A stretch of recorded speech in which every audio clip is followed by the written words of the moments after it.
C'est l'heure de la revue de la presse et des médias israéliens ce matin sur Studio Kalita, relayé sur les ondes des radios juives parisiennes. En cette veille de Yom HaZikaron, à la mémoire des soldats israéliens tombés au combat et des victimes du terrorisme, les quotidiens israéliens se mettent pour la première fois depuis plus d'un mois, mettent de côté le coronavirus et la crise de cette épidémie, au moins dans leur première page, et ce pour mieux rendre hommage aux soldats. Le Yediot Aharonot consacre ce matin sa une à ces commémorations qui cette année auront un caractère bien particulier. C'est ce soir à 20h et par une sirène du souvenir d'une minute que débuteront les commémorations du Yom HaZikaron, rappelle le journal qui a choisi ce matin de relater l'histoire du commandant Nadav Milo de la brigade des parachutistes qui est tombé en 1997 au combat au sud-Liban et dont le neveu qui porte son nom, le lieutenant Nadav Milo lui-même,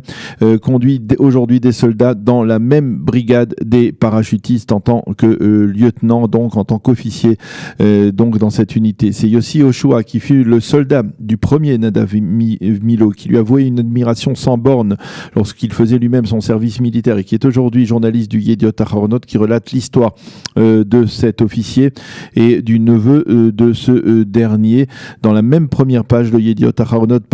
donne la parole à Nahum Barnea, qui lui aussi a perdu un fils soldat en 1996, mais dans un attentat, l'un des terribles attentats suicides de Jérusalem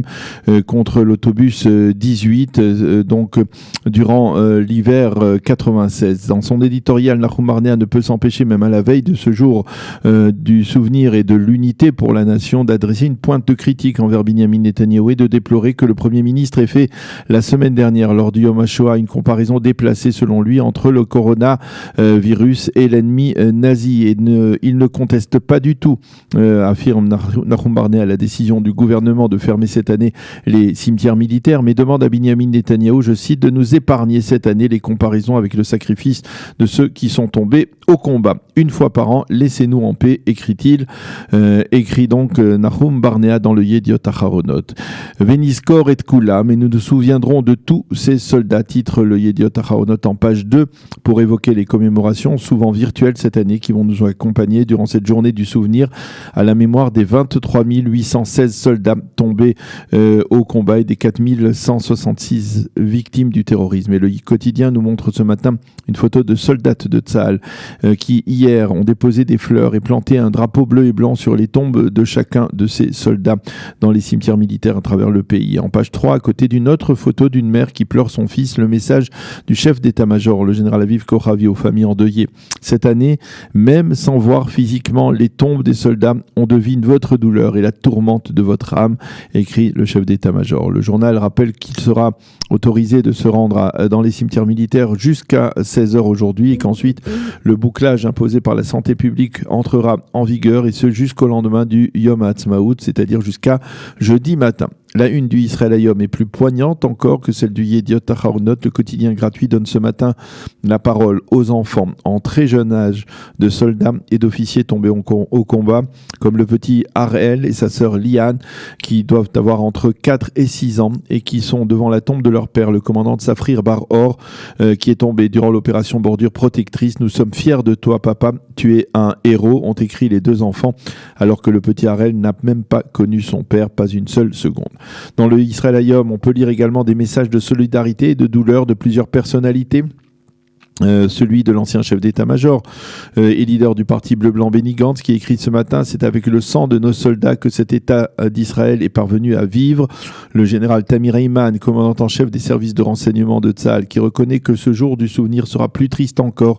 que les autres et que la solidarité, le terme exact en hébreu, et la réout, qui vient du mot réa, le prochain, eh bien c'est le secret selon lui de la force de l'État d'Israël. L'ancienne députée Shuli Moualem, qui a perdu son mari dans le crash des 2 hélicoptères au-dessus de la Haute-Galilée en 1997, affirme que le défi cette année sera de créer un souvenir sans même participer aux cérémonies. Et enfin, Eli Benchem, le président de l'association des familles endeuillées d'Israël, écrit ce matin à son fils, le lieutenant Kobi Benchem, Zichrono Livracha, et lui demande pardon de ne pas pouvoir lui rendre visite cette année dans le cimetière militaire où il repose. En marge, le Israël Hayom développe son projet de faire parler les frères et sœurs des soldats tombés au combat. Un projet émouvant mais douloureux. Et en page 3, une réflexion de Rahaya Hefner, la mère d'Avi Hefner, disparue lui aussi dans le crash des 2 hélicoptères qui avait coûté la vie à plus de 70 combattants. Nous devons être dignes du sacrifice de nos enfants, écrit-elle ce matin. Le Israël Hayom revient lui aussi sur les commémorations à distance cette année, sur l'impossibilité de se rendre dans les cimetières militaires, mais il affirme, mais il cite les officiers de police qui reconnaissent qu'ils n'ont pas l'intention de se confronter aux parents endeuillés durant la journée du Yom HaZikaron. Et puis les quotidiens rappellent que cette année, les commémorations interviennent à proximité de la date du 20e anniversaire de la sortie de Tsahal du Liban. C'était en mai 2000 et les journaux nous présentent les témoignages de soldats qui ont échappé à la mort au Liban et qui ont été marqués, mais qui ont été marqués à vie par ce qu'ils ont vécu là-bas durant leur service militaire. Voilà ce que l'on peut lire entre autres dans la presse israélienne à propos du Yom HaZikaron, tout en sachant que pour l'instant, eh bien, les sites d'information continuent à donner la priorité à l'actualité liée au coronavirus et ne passeront à une couverture plus pleine et entière du Yom HaZikaron que dans le courant de l'après-midi, comme c'est la tradition en Israël. Le site Ynet précise tout de même en page d'ouverture ce matin que cette année...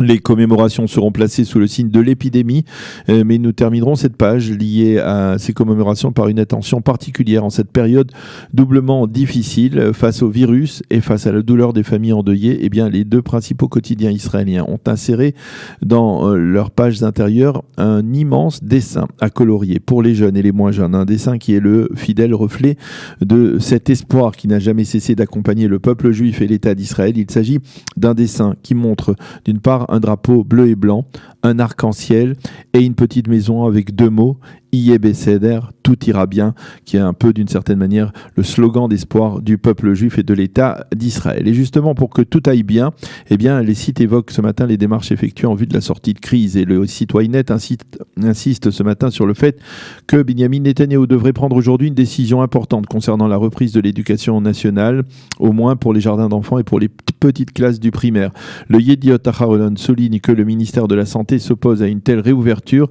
et ce en dépit des études réalisées à l'étranger qui ont prouvé que le virus ne se propageait pas chez les jeunes enfants. Il semble que M. Netanyahou soit favorable à une réouverture progressive donc des établissements scolaires. Le Haaretz, lui, mentionne en évidence ce matin la décision de la Cour suprême qui a fait savoir au gouvernement qu'il fallait faire voter une loi si il voulait poursuivre les procédures de traçage des malades du coronavirus par le biais donc de ces technologies modernes utilisées par le Shin Bet depuis ces dernières semaines, des technologies qui ont permis d'éviter, il faut le souligner, la propagation du virus en Israël. Et puis, derrière cette crise, il y a encore et toujours la politique. Et ce matin, le Yediot Aharonot croit savoir la raison précise qui a conduit le ministre de la Santé, Yaakov Litzman, à demander de quitter ce ministère dans le prochain gouvernement. Et le Yediot Aharonot expliquait que c'est l'Admour de Gour, le rabbi de cette très puissante cour chassidique de Gour à laquelle appartient Yaakov Litzman, qui a poussé son disciple à se retirer. Motif, dans un entretien récent au Yediot Aharonot, Litzman avait imposé le bouclage hermétique de Bnei Brak, ce qui aurait apparemment provoqué la colère du rabbi de Gour et une forme de disgrâce même provisoire de Litzman au poste de ministre de la Santé. Et enfin, pour terminer cette revue de la presse, eh bien, les quotidiens et les sites d'information nous informent que la convention du Parti travailliste a validé hier l'accord permettant à Amir Peretz et à Itzik Shmouly de rejoindre le gouvernement d'union nationale conduit par Benyamin Netanyahou avec 2 postes à la clé, 2 postes de ministre de l'économie et ministre des affaires sociales. Voilà donc pour ce survol de la presse israélienne de ce matin sur Studio Kalita.